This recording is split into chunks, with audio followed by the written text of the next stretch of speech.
नमस्कार दोस्तों, स्वागत है एक बार फिर से हमारे YouTube चैनल क्रैक MPPSC में। दोस्तों, आज की क्लास में हम नया टॉपिक शुरू करने वाले हैं, रोबोटिक्स। इससे पहले ई गवर्नेंस, ई कॉमर्स और इंटरनेट, ये 3 टॉपिक्स को अच्छे से कवर कर दिया गया है और इसके प्रैक्टिस क्वेश्चन और प्रीवियस ईयर क्वेश्चन दोनों को एक सेपरेट तरीके से कवर कर दिया गया है। ठीक, तो इसकी प्लेलिस्ट बना दी गई है। अगर आप वो नहीं देखे हैं तो एक बार चैनल में विजिट करके उसको आप ज़रूर कर लीजिए, देख लीजिए, ये मेरी रिक्वेस्ट है। ठीक, तो चलिए फिर आज की क्लास में हम शुरू करें रोबोटिक्स।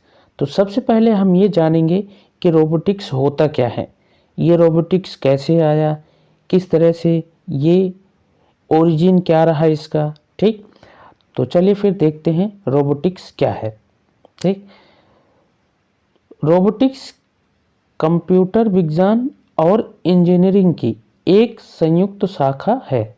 ठीक, जिसमें रोबोट की डिजाइन, निर्माण, संचालन एवं उसके उपयोग का अध्ययन किया जाता है।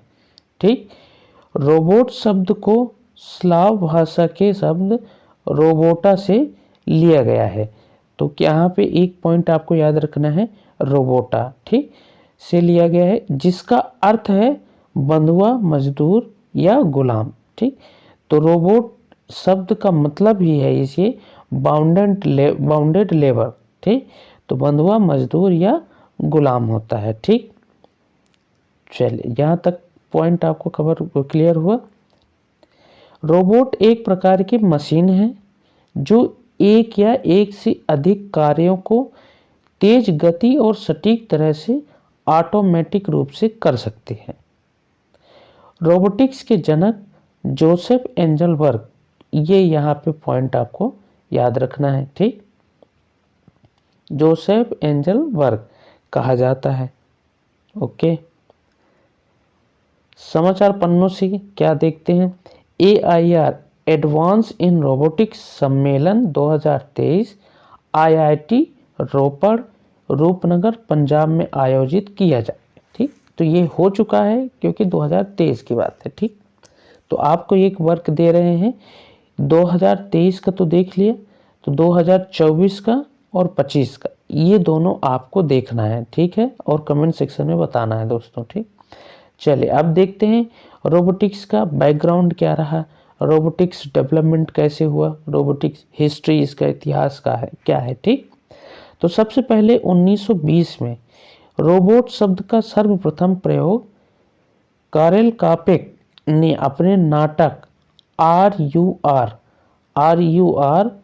रोसुम के यूनिवर्सल रोबोट में किया था।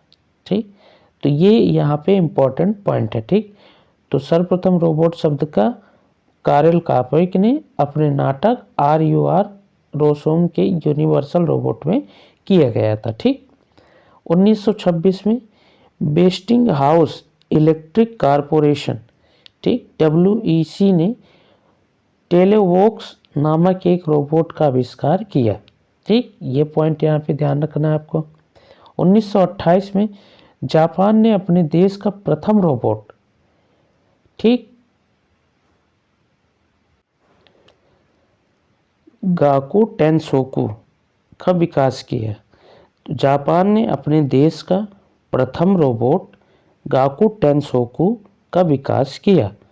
1954 में जॉर्ज डेबोल ने पहले व्यावसायिक प्रोग्रामेबल रोबोट यूनीमेट का पेटेंट कराया। ठीक, विश्व की पहली 1962 में विश्व की पहली रोबोटिक्स कंपनी यूनीमेशन की स्थापना की गई। ये पॉइंट आपको ध्यान रखना है। ठीक, विश्व की पहली रोबोटिक्स कंपनी यूनीमेशन की स्थापना की गई। 1972 की बात करते हैं, यूनीमेशन कंपनी द्वारा प्रथम पूर्ण मानव सदृश रोबोट बाबोट 1 का निर्माण किया गया। ठीक, चलिए यहाँ तक हमने देख लिया। अब 1972 में ही माइकल जे फ्रीमैन ने के द्वारा क्लास में पढ़ाने वाला रोबोट लेचिम का निर्माण किया गया। ठीक, 1973 में जर्मनी की कूका कंपनी द्वारा फैमुलस औद्योगिक रोबोट का निर्माण किया गया। और 2008 में पहला महिला ह्यूमनॉइड रोबोट फेमिसेपियन का निर्माण किया गया। ठीक, 2016 में डेविड हैंसन हांगकांग के यहाँ ये के नेतृत्व में हैंसन रोबोटिक्स कंपनी द्वारा विश्व का पहला AI युक्त यानी आर्टिफिशियल इंटेलिजेंस युक्त ह्यूमनॉइड रोबोट सोफिया का निर्माण किया। ये इम्पॉर्टेंट है आपको, ठीक है, ध्यान रखना, सोफिया। चलिए, अब यहाँ पे इतिहास हमने देख लिया, उसका बैकग्राउंड देख लिया। अब देखते हैं रोबोट के घटक, कंपोनेंट्स ऑफ रोबोट। ठीक, तो रोबोट के कौन कौन से घटक हैं? सबसे पहला है कंट्रोलर। ठीक, यहाँ से इंपॉर्टेंट चीज़ें हैं दोस्तों, ध्यान रखना, यहीं से क्वेश्चन आते हैं। ठीक, तो controller, sensor, manipulator, locomotor, actuator, power source, यानी नियंत्रक, सेंसर, प्रचालक, गतिशीलक, प्रवर्तक और शक्ति स्रोत। ये सब क्या है दोस्तों? कंपोनेंट ऑफ रोबोट, घटक, ठीक, रोबोट के। तो अब कहाँ कहाँ पे होते हैं ये पार्ट, कहाँ पे होते हैं रोबोट के, तो इसको हम एक बार देख लेते हैं। ठीक, तो सबसे पहले देखते हैं कंट्रोलर। तो कंट्रोलर कहाँ है? ये माइंड के आसपास कंट्रोलर है वहाँ पे। ठीक, यही कान के आसपास जैसे इंसान के होता है, तो वहाँ क्या है दोस्तों? सेंसर है। ठीक, अब मैनिपुलेटर, ये यहाँ पे देखिए कंधे के शोल्डर के आसपास, ये हो गया मैनिपुलेटर। ठीक, अब देखिए यहाँ पे ये क्या है? And effector. ठीक, समझ में आ रहा है दोस्तों?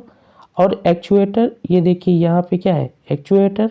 ठीक, लोकोमोटर, ये इनके पैर। ठीक, तो इस तरह से आपको ध्यान रखना है, controller, sensor, manipulator, and effector, locomotor, actuator. चलिए आगे देखते हैं अब इसको डिटेल में। तो सबसे पहले देखते हैं कंट्रोलर क्या है। ठीक, तो कंट्रोलर, यह रोबोट मानव मस्तिष्क के समान होता है। यह सिलिकॉन चिप का बना होता है। इसकी सहायता से रोबोट सौंपे गए कार्यों को नियंत्रित और पूर्ण करने में सक्षम होता है। ठीक, सेंसर, रोबोट में यह भाग मानव इंद्रियों की तरह कार्य करता है। ठीक, इसकी सहायता से रोबोट अपने आसपास वातावरण से सूचनाओं को संग्रहित करता है।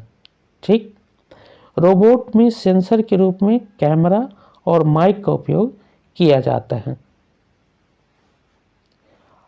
मैनिपुलेटर, रोबोट का यह भाग मनुष्य के हाथ के समान होता है। वस्तु को उठाने और कुछ अन्य कार्यों के लिए प्रचालक का उपयोग किया जाता है। ठीक, सामान्यतः रोबोट के हाथों को एंड इफेक्टर्स और आर्म्स को प्रचालक कहा जाता है। गतिशीलता, रोबोट को एक स्थान से दूसरे स्थान पर जाने के लिए पैर चाहिए, पंख, रोलर आदि की आवश्यकता होती है, जो रोबोट को गति प्रदान करता है।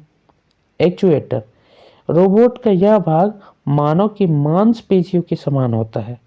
प्रवर्तक संचित ऊर्जा को गतिज ऊर्जा में परिवर्तित करता है। रोबोट में यह गति इलेक्ट्रिक या हाइड्रो इलेक्ट्रिक मोटर के रूप में प्रदान की जाती है। ठीक, चलिए पावर सोर्स देखते हैं क्या है। पावर सोर्स, रोबोट को कार्य करने के लिए शक्ति स्रोत की आवश्यकता होती है। शक्ति स्रोत के रूप में अलग अलग प्रकार की बैटरियां का उपयोग किया जाता है। अधिकतर रोबोट लेड एसिड बैटरी का उपयोग किया जाता है अधिकतर रोबोट में।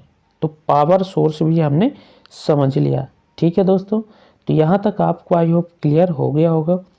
अगर आपको समझ में आ रहा है और वीडियो आपको अच्छा लग रहा है तो लाइक ज़रूर करिएगा। ठीक है दोस्तों, चलिए आगे देखते हैं लॉ ऑफ रोबोट्स। तो रोबोट्स के नियम क्या हैं, ये आपको बहुत ही इम्पॉर्टेंट है और इसको ध्यान रखिएगा। ठीक, तो आइजैक आसिमोव ने अपनी पुस्तक साइंस फिक्शन और नाइटफॉल में 3 नियमों का उल्लेख किया। कौन कौन से?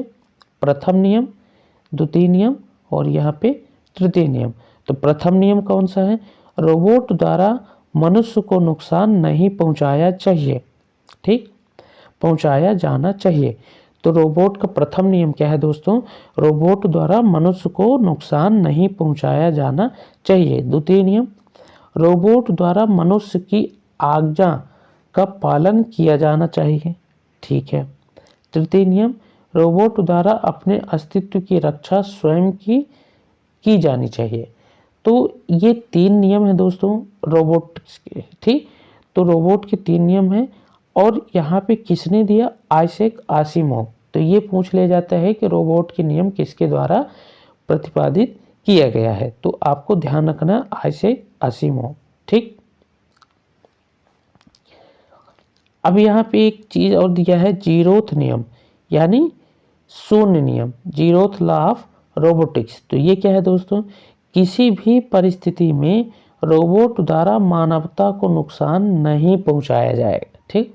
मतलब ये कह रहा है कि रोबोट्स को ऐसे प्रोग्राम किया गया है कि अगर मनुष्य और उसकी सुरक्षा दोनों में से किसी की बात आ जाए तो रोबोटिक्स मनुष्य की सुरक्षा करेगा, अपनी नहीं, ठीक। तो इस तरह से ये प्रोग्राम किया जाता है, ठीक। चले आगे देखते हैं थ्योरी ऑफ रोबोटिक्स, रोबोटिक्स के सिद्धांत।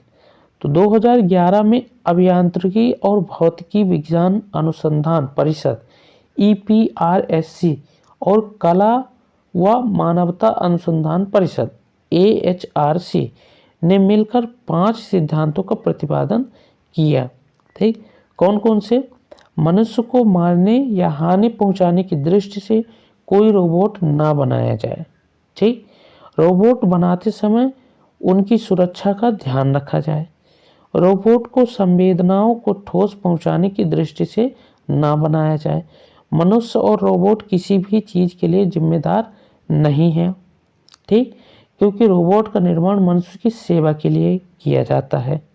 ओके दोस्तों, अगला, रोबोट का निर्माण इस तरह होना चाहिए कि उसका रचनाकार और मालिक कौन है इसका पता किया जा सके, ठीक, इन्हें भी जाने, ठीक। तो कुछ अदर पॉइंट्स भी है, इसको भी समझ लेते हैं, ठीक है दोस्तों।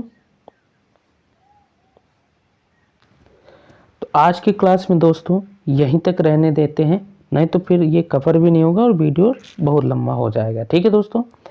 तो नेक्स्ट क्लास में हम इन्हें भी जाने या अदर फैक्ट से हम स्टार्ट करने वाले हैं, ठीक है दोस्तों। तो अगर आपको यहाँ तक वीडियो क्लियर हुआ, समझ में आया, तो आप लाइक करिए, चैनल को सब्सक्राइब करिए। आपको कोई कोर्स खरीदने की ज़रूरत नहीं पड़ेगी, ठीक। ये पूरा आपके एग्ज़ाम में अच्छे से हेल्पफुल होने वाला है, ठीक। और इसके अलावा मेंस की कुछ क्लासेस ऑलरेडी अपलोड कर दी गई है, जैसे Gond dynasty, Bundela dynasty, Baghel dynasty, Holkar dynasty, Scindia dynasty. तो ये सारी डायनेस्टीज जो MP की, ये ऑलरेडी अपलोड हो चुकी है। तो चैनल में एक बार विजिट ज़रूर करिए और देखिए। अगर आपको पसंद आए तभी लाइक करिए, नहीं पसंद आए तो डिसलाइक करिए, लेकिन कुछ तो करिए, ठीक है दोस्तों, ताकि थोड़ा सा मोटिवेशन हमें भी मिले और आपके लिए ये कंटिन्यू किया जा सके, ठीक है। तो चलिए फिर मिलते हैं नेक्स्ट वीडियो में। तब तक आप अपना ध्यान रखें, पढ़ते रहें, हैंड रिटन नोट्स ज़रूर बनाइए और अगर आपको PDF चाहिए तो टेलीग्राम चैनल को ज़रूर ज्वाइन करिए।